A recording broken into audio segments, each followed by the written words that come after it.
Boa tarde. Thank you very much. Please, please, everybody be seated. It is a great joy to be here in Brazil, and on behalf of Michelle and myself, I want to thank the people of Brasilia for the incredibly warm welcome that you've shown us since we arrived. I want to make a few acknowledgments. First of all, I want to thank the Brazil-U.S. Business Council for the outstanding work that they're doing, the National Conference of Industry, and the American Chamber of Commerce for Brazil. Thank you all for the great job in hosting this conference. I want to acknowledge a number of my cabinet who are here. The Secretary of the Treasury, Timothy Geithner, is here. Gary Locke, the Secretary of Commerce. Ron Kirk, our U.S. Trade Representative. Lisa Jackson, our EPA Administrator. Fred Hochberg, President of the Export-Import Bank. Michael Froman, my Deputy National Security Advisor for International Economic Affairs. And to all the government officials of Brazil, thank you for your hospitality. My only regret is that we missed the party by coming a few weeks after Carnival. Well, maybe that's the best, since I'm not sure I would have had the same level of productivity from my staff. I also want to thank all the business and government officials who have traveled from the U.S. and all over Brazil to be here today. After spending the morning discussing a range of economic issues with President Rousseff and talking with some Brazilian and American CEOs, I want to speak with you today about how we can work together to create new jobs and new opportunities in both our countries. In the last 2 centuries, there has never been a moment of greater promise for Brazil. You now have the 7th largest economy in the world and one of the fastest growing of any country. In the span of nearly a decade, tens of millions of Brazilians have been lifted out of poverty. Nearly half of your population is now considered middle class. Instead of relying on the helping hand of other countries, you are now extending a hand to help developing nations.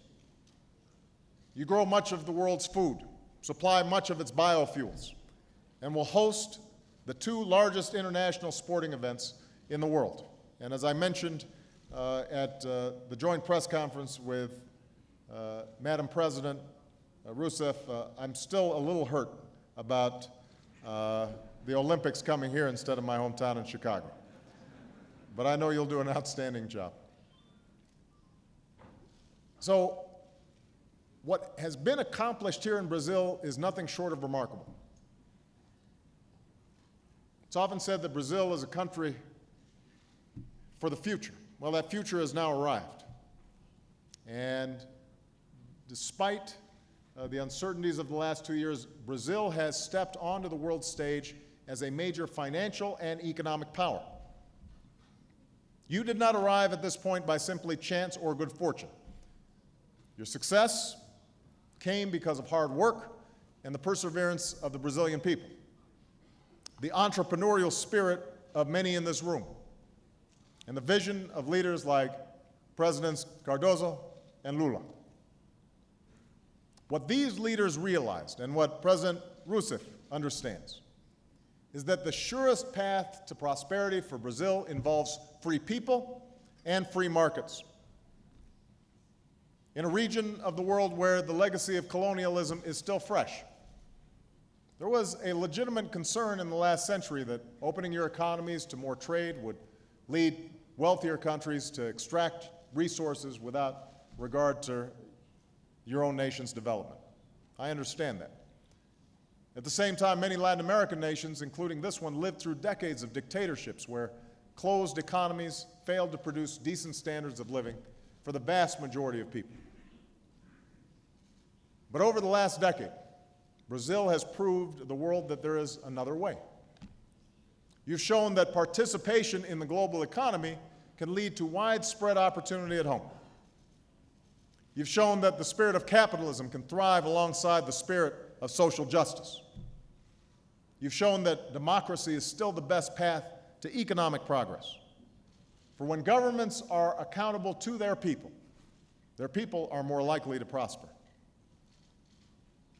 In the United States of America, we have always shared these beliefs. Like you, we threw off the yoke of colonialism and established our independence in the New World. We, too, are a vast nation of immigrants from different backgrounds and cultures who find strength in our diversity, strength and unity in our national pride.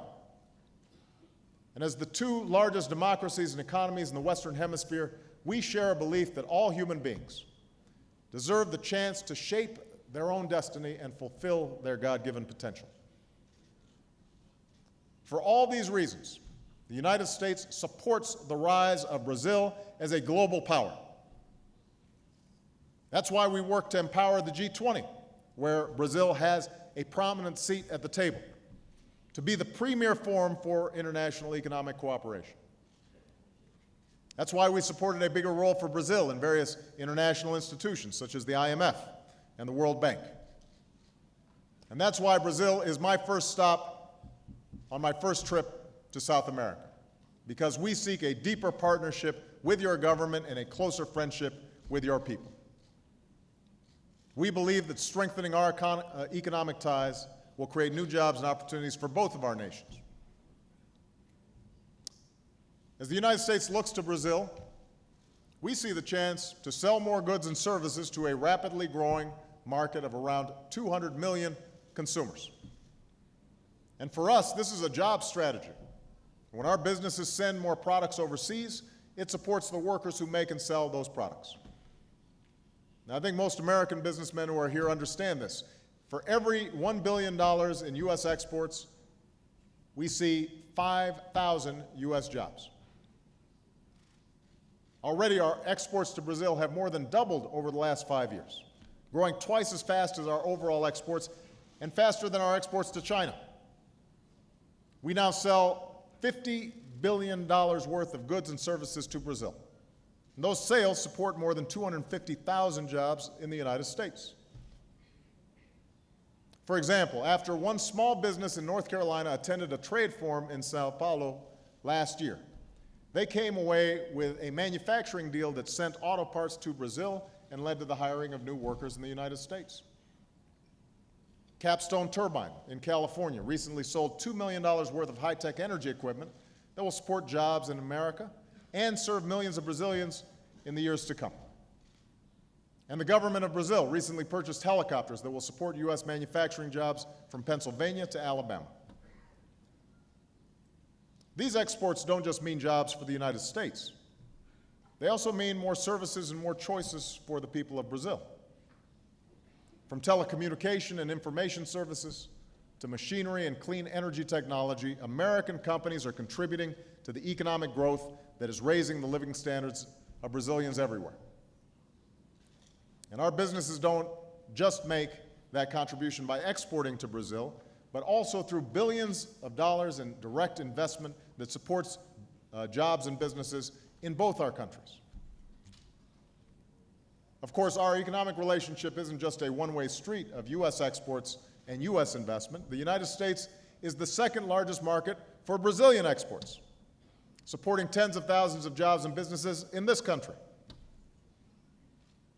Over the last decade, Brazilian companies have invested billions of dollars in American industries, ranging from steel to information technology, projects that will create thousands of jobs in the United States. At the end of 2008, U.S. subsidiaries of Brazilian firms employed more than 42,000 U.S. workers. So there is no question that the United States and Brazil benefit from the economic ties we've developed over the years. There's also no question that strengthening those ties would be a win-win for both our nations. And I'd like to mention 4 areas where I think we can do just that. First of all, I'm pleased to announce that President Rousseff and I just completed an agreement for a new economic and financial dialogue. It's time for the United States to treat our engagement with Brazil on economic issues as seriously as we do with nations like China and India, and this dialogue will help us do that.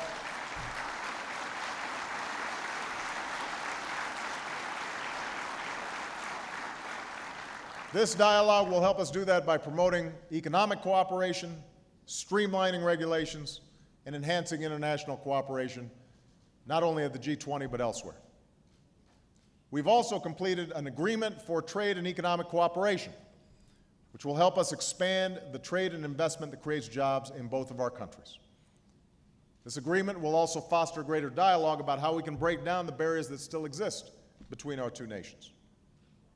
As the World Bank has noted, there are still too many obstacles in the way of doing business in Brazil. And I know Brazil has issues with certain policies in the United States. But I also know that there's no country that has more to gain than Brazil from expanded trade and open markets. And we want to help you resolve whatever challenges stand in the way of this goal. The second place we want to partner with Brazil is on the issue of energy, which is why President Rousseff and I also agreed to launch a strategic energy dialogue. By some estimates, the oil you recently discovered off the shores of Brazil could amount to twice the reserves we have in the United States. We want to work with you. We want to help with technology and support to develop these oil reserves safely. And when you're ready to start selling, we want to be one of your best customers. At a time when we've been reminded how easily instability in other parts of the world can affect the price of oil, the United States could not be happier with the potential for a new, stable source of energy. Now, even as we focus on oil in the near term, we shouldn't lose sight of the fact that the only long-term solution to the world's dependence on fossil fuels is clean energy technology. And that's why the United States and Brazil are deepening our cooperation on biofuels, and why we're launching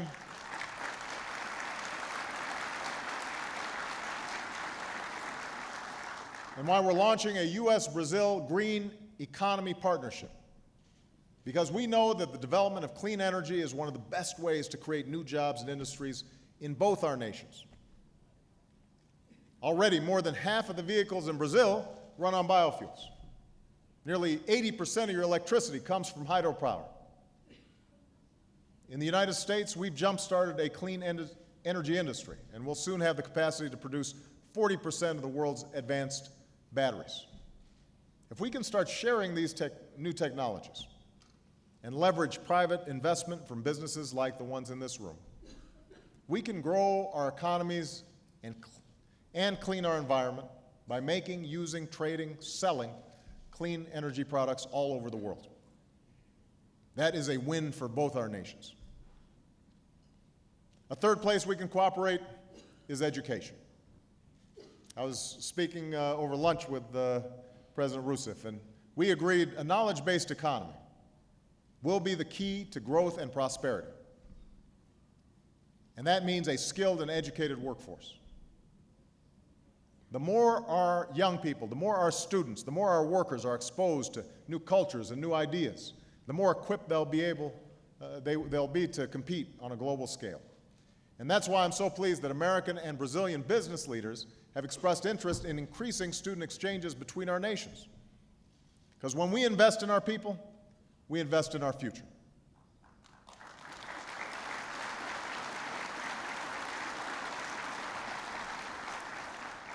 The final place we can work together is on infrastructure. In 2014, the World Cup will take place in Brazil, the only nation that's a 5-time champion. Although the U.S. is getting better, you have to admit. We're getting better. And as I already mentioned, Rio will host the Olympics in 2016. But even though we lost a hard-fought contest, the United States doesn't just want to watch from the stands. Brazil is expected to invest over $200 billion to prepare for both of these events. And as you look for businesses to design and build new roads and bridges and stadiums, American companies stand ready to help you meet this challenge on everything from engineering to manufacturing to construction. We want to see these games and this nation succeed. So these are just some of the steps we can take to strengthen the ties that bind our two nations, ties that offer the promise of greater prosperity and opportunity for Americans and Brazilians alike. And yet, for all the deals and agreements that we may sign, the true potential of our partnership will only be realized by forging relationships between our people, between business leaders, entrepreneurs, scientists, engineers, teachers, students, and over 1 million citizens who travel to the U.S. and Brazil every year. Like all friends, we may not agree on every issue. We won't always take the exact same path.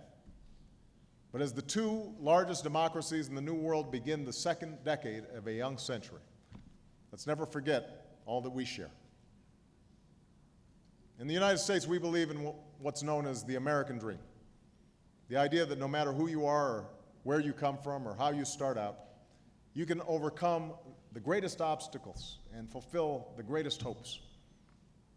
I'm a testament to that dream.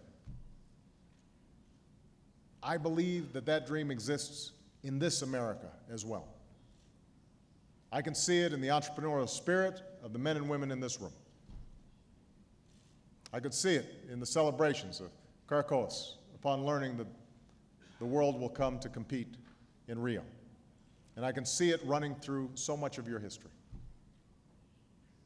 Brasilia is a young city. It'll turn 51 next month. But it began as a dream more than a century ago. In 1883, Dom Bosco, Brasilia's patron saint, had a vision that one day a capital city of a great nation would be built between the 15th and 20th parallels. It would be a model for the future and ensure that opportunity was the birthright of every Brazilian. And today, this city and this country are indeed a model for the future, showing the world that democracy is still the best partner of human progress. As friends and neighbors who have lived the same story, we're eager to be part of your future and fulfill our American dream together. Muito obrigado. Thank you.